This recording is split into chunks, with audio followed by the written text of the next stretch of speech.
I would watch anything with Michael Shannon in it. This is the guy, Michael Shannon. He is telling all my friends, everyone, film people I work with in the industry, as well as regular people on the street. Michael Shannon, this is the guy. And like 10 years later, I find out, because of the Amy Nicholson podcast, Michael Shannon loves David Byrne and the Talking Heads.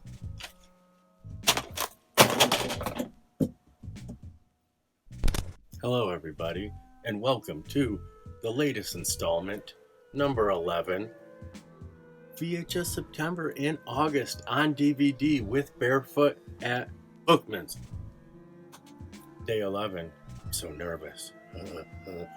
Day 8, I said there was going to be a little surprise. I forgot. The surprise is today. Unboxing. I hate that word. But we have a couple days of surprises. Remember I hinted to it? Today we have the mail. And then we have Pete's short stacks. Pete also, we ran into each other. I mentioned this too. That I saw him at Bookmans unplanned. And I said I would show it tomorrow, and I did not. That'll be one day. Mail day. Pete day. Dollar store day. Richard Mailer day. Do you want a little peek? A little... So, I'm going to start adding things. How cool, Jason. Add some things to your dumbness. Day 11. William Friedkin. 2006. Bug. Now, I had the option to ask Michael Shannon if I was ugly. I was only allowed to ask him one question. Mr. Shannon, am I ugly? You're very beautiful. Let's get to it, why don't we? I already said what it was. 2006, William Friedkin, Bug. I have seen this picture. I saw it when it first came out. I must have been just watching movies in 2006. My daughter was born that year, so I probably rented it from Hastings in Lake Havasu City, Arizona. There's a featurette with William Friedkin, and William Friedkin does the freaking commentary. That's going to be interesting. What do you think has changed since The Exorcist to Bug? You think they're on you? Bugs on your skin. What is that? A bug? Bug. A bug? It's a bug. This movie tripped me out. And they feed on your brain. So it has Bug and introduction, whatever that is. I have not put it in yet. Conversation with Friedkin, and then commentary by Friedkin. Pretty generic disc. Not even trying there. Think of all the things you could have done with a bug on that circle. What did I get in the mail? Is that good enough for day 11? What is that? A bug? Sleepaway Camp. I love Sleepaway Camp. I'm friends with Felissa. She was in my first feature-length film. I own Sleepaway Camp. So what's the big whoop? One of my favorite movies from 1988. One of my favorite movies from 1989. They were shot together, back to back, released 1 year separate of each other. Sleepaway Camp 2 and 3. I used to own this. Someone stole it. Who out there has my Sleepaway Camp survival kit? You might as well keep it now.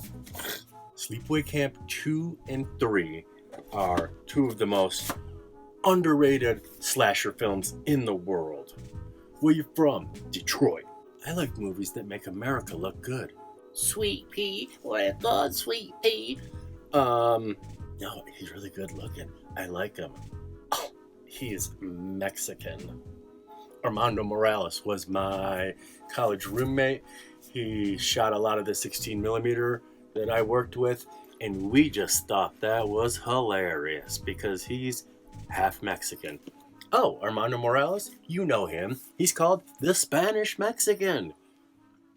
Best nickname ever. Their survivors like test footage. I can't remember. Commentaries on all three. Could you imagine just sitting around listening to the director talk about Sleepaway Camp 2 and Sleepaway Camp 3. I'm kind of skipping over part 1 because everyone knows I love Sleepaway Camp. I was one of the first people to hire Felissa. Even if you look on the IMDb, it's way down there. But that's because my fucking film sat in my refrigerator for 3 years. We were like 4th or 5th on her IMDb, should say, if it was in shooting order. Trite this way. Would you like to have a seat here? Yes, come on, trite this way. I'm so happy to have this. I need an agent or a manager. This is already too long. I should say this in a different video. If anyone out there is an aspiring agent or an aspiring manager, take your 10%, take your 15%. You can even have a raise. You can have more. I need someone to go through my screenplays and my first 3 feature-length films. They're just sitting around doing nothing. No film festivals, no nothing. I have a feeling we could maybe sell some things, but definitely the screenplays moving forward. Do you realize I've made my first film in 1997? My favorite genre is exploitation cinema. I have. Oh, Jason, what about The Boy That Dripped Blood? Yes, I have directed an exploitation picture, The Boy That Dripped Blood. But I never made a horror film. Anyways, now I'm talking too much about myself.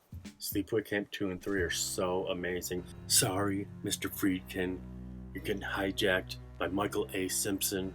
Another side story that makes me so mad. In Voorhees We Trust with Gorley and Rust, 11 out of their 12 Friday the 13th podcasts are amazing. I listened to a bunch of them twice. One of them was a lemon. They did Sleepaway Camp later. They did a bunch of horror films after they did all 12 Friday the 13th. Their Sleepaway Camp episode almost made me never listen to them again. It was so disgusting. Someone should make a supercut of them going. It was like bullshit elitism. It was so bad. I told my brother, or Pete, or someone, that I wanted to make a podcast. I want to make a podcast just about Sleepaway Camp podcasts. I downloaded like 5 of them. One was good. It was like something about like Cult 45 Cinema, and all the rest were not good. It's like a bunch of nerds trying to capitalize, and they're like, yeah, let's talk about Sleepaway Camp. And I can't find any podcast on Sleepaway Camp 2 or 3. There's like nothing out there. All I really know is that Jericho loves it. Loves them. Both. Probably both. He has great style. There's nothing out there. Should I make something on Sleepaway Camp 2 and 3? When Felissa flew into Nashville, one of the first things that Ryan asked my brother, actor, producer, are you going to tell her how much you like 2 and 3? There was no return back then. It was like a point of contention. Like, are we going to tell her how much we love? Because Felissa's not in 2 and 3. It's Pamela Springsteen. Are we going to tell her? And we were out drinking and hanging out. And I did say, I couldn't keep my mouth shut, that I love Sleepaway Camp 2 and 3. She said, so do I. Ain't no bad blood between Felissa and Pamela. Holy shit, I've been talking for 22 minutes. Cut this way down. You guys, we got some surprises tomorrow. And the next day. And the next day. A Richard Mailer day. A Pete Copey day. A Dollar Store day. And maybe a peek behind the curtain. See you later.